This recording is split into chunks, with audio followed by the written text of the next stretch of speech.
Welcome to the Daily Gospel of John. Pressing on in chapter 5, Jesus at Jerusalem has met a man by the pool of Bethesda who's been paralyzed for 38 years. And in verse 6, Jesus has asked him, "Do you want to get well?" Picking up verse 7, chapter 5. "Sir," the invalid replied, "I have no one to help me into the pool when the water is stirred. While I am trying to get in, someone else goes down ahead of me." Then Jesus said to him, "Get up, pick up your mat, and walk." At once the man was cured. He picked up his mat and walked. The day on which this took place was a Sabbath, and so the Jews said to the man who had been healed, "It is the Sabbath. The law forbids you to carry your mat."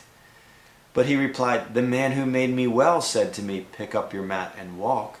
So they asked him, "Who is this fellow who told you to pick it up and walk?" The man who was healed had no idea who it was, for Jesus had slipped away into the crowd that was there.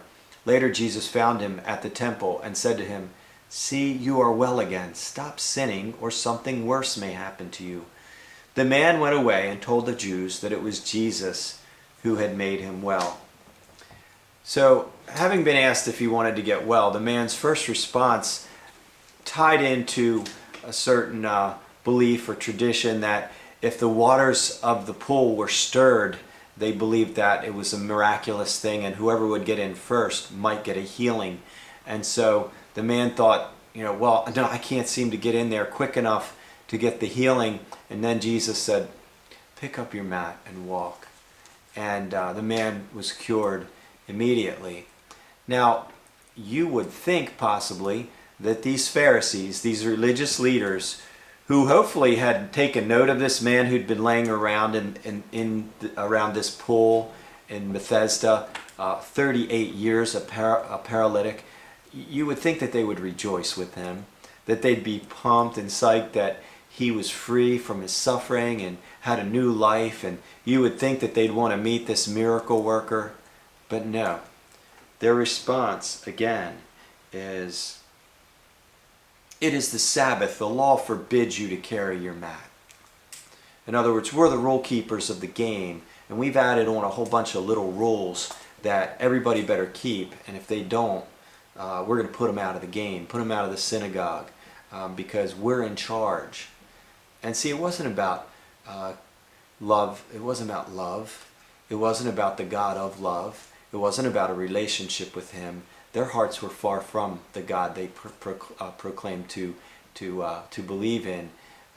And so they were all about keeping people under their thumb with their many rules. And it seems repeatedly that Jesus picked a fight with these Jewish rulers. Now, John specifically in his gospel always refers to the Pharisees as the Jews. And he wasn't meaning the overall population of Israel. The common folk people were following Jesus in droves and multitudes. It was the religious leaders who hated him. Get a glimpse of that in Matthew 12, where it says, "Going on from that place, he went into their synagogue, and a man with a shriveled hand was there. Looking for a reason to accuse Jesus, they asked him, 'Is it lawful to heal on the Sabbath?' He said to them, 'If any of you has a sheep and it falls into a pit on the Sabbath, will you not take hold of it and lift it out? How much more valuable is a man than a sheep? Therefore it is lawful to do good on the Sabbath.' Then he said to the man, 'Stretch out your hand.' So he stretched it out, and it was completely restored, as sound as the other. But the Pharisees went out and plotted how they might kill Jesus." See, they were afraid of losing their power. And so here is the Messiah, the Holy One of God, the Son of God Almighty, doing loving, miraculous work, setting people free, and they despised him for it, and they wouldn't acknowledge his power, because for him to be in charge meant they were not. And he was not submitting to their picky little rules and playing the game their way, and so they wanted to get rid of him. And that is sad, but so much of religion is about that. Power-hungry people getting into positions of spiritual leadership and then lording it over people who are under their control. And Jesus is nothing like that.